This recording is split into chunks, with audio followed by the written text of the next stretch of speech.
Hello everyone. Today we are going to explore a fundamental concept in mathematics called sets. To begin, let's clarify what a set is. A set is essentially a well-defined collection of distinct objects known as elements or members.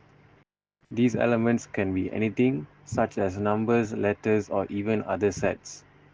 In mathematical notation, we usually use capital letters like A, B, and C to represent the sets themselves, while lowercase letters like A, B, and C are used to represent the elements within those sets.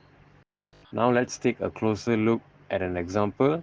Consider the set of even numbers between 0 and 10, which can be written as 0, 2, 4, 6, 8, 10. This specific way of listing the elements in a set is called roster notation.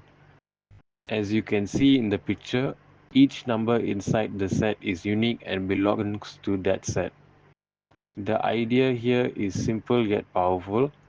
Sets helps us group and organize different objects, making it easier to analyze and work with them in various areas of mathematics and beyond.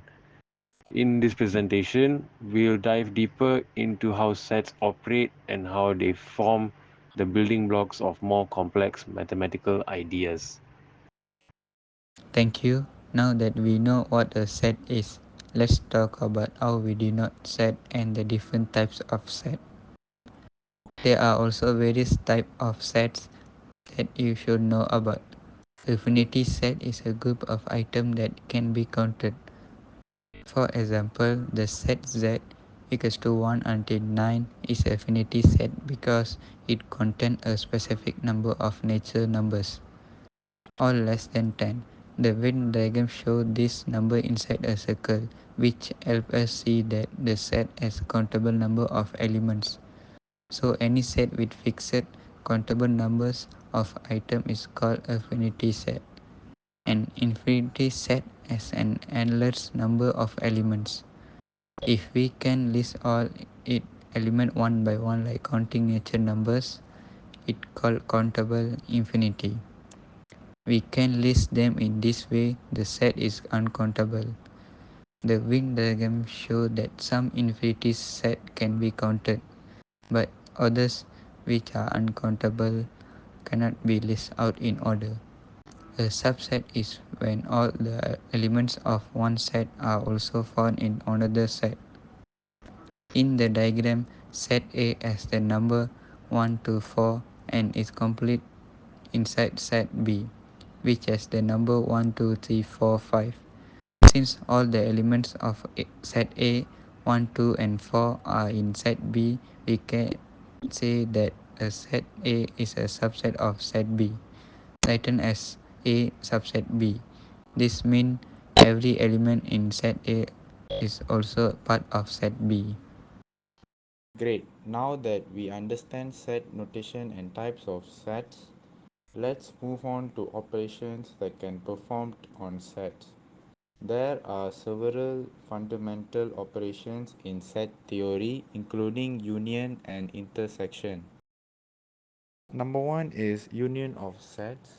The union of two sets A and B is a set containing all the elements of A and B without duplicates.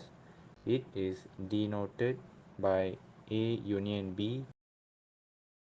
For example, if A equals to 1, 2, 3 and B equals to 3, 4, 5, then A union B is 1, 2, 3, 4, 5. Number two is intersection of sets. The intersection of two sets A and B is a set containing only the elements that are common to both A and B. It is denoted by A intersection B. For example, if A equals to 1, 2, 3 and B equals to 2, 3, 4, then A intersection B is 2, 3.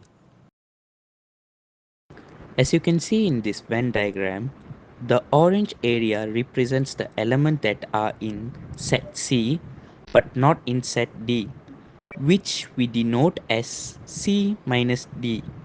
Similarly, the blue area represents the elements in set D that are not in set C, denoted as D minus C. This visual clearly illustrates what's unique to each set when we are talking about the difference of sets. It's important to note that the difference is not commutative, meaning C minus D is not the same as D minus C. This distinction is crucial when solving problems involving set differences. Now, let's move on to how we write these set differences in mathematical notation. For instance, if we have two sets A 1, 2, 3, 4, 5 and B 3, 4, 5, 6, 7, 9, the difference A minus B is the set of elements that are in A but not in B, which results in 1 and 2. On the other hand, B minus A is the set of elements that are in B but not in A, giving us 6, 7, 9. Notice how each different yields a different result depending on the order, again emphasizing that the operation is not commutative. Finally, let's talk about the complement of a set. The complement includes everything that is not in the set but is within the universal set. For example, if U is our universal set, the complement of A, denoted as A prime, is everything in U that is not in A. In this Venn diagram, the pink area shows the complement of set A, while green area shows the complement of set B. Understanding complements is vital because it helps in grasping more advanced concepts in set theory, such as De Morgan's law, which connects complement and unions or intersection of sets. That's it from me. Thank you.